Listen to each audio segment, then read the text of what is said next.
बारिश की परी। एक दफा का जिक्र है कि एक छोटे से गांव में बच्चे बारिश के इंतजार में बैठे थे। जमीन प्यासी थी, पौधे मुरझा रहे थे और सब लोग दुआ मांग रहे थे कि अल्लाह बारिश नाज़िल करे। उसी गांव के करीब, आसमानों के पार, बादलों के देश में एक खूबसूरत परी रहती थी। उसका नाम था बारिश की परी। वो चांदी जैसे बादलों पर चलती थी और नीले आसमान को गौर से देखती रहती थी। एक दिन उसने देखा कि जमीन पर सब बच्चे बारिश के लिए दुआएं मांग रहे हैं।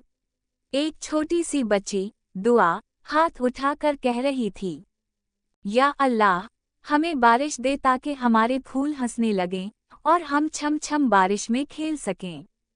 बारिश की परी को ये दुआ बहुत पसंद आई।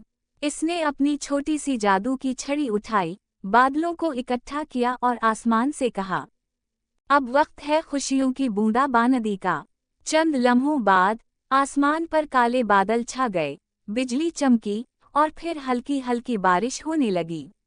बच्चे खुशी से झूम उठे। दुआ और इसके दोस्त बारिश में नाचने लगे। जमीन खुश हो गई, दरख्त हरे हो गए और परिंदे गाने लगे।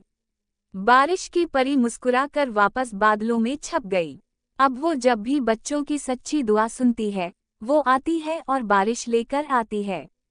सबक: सच्ची दुआ और नेक दिल हमेशा सुनी जाती है।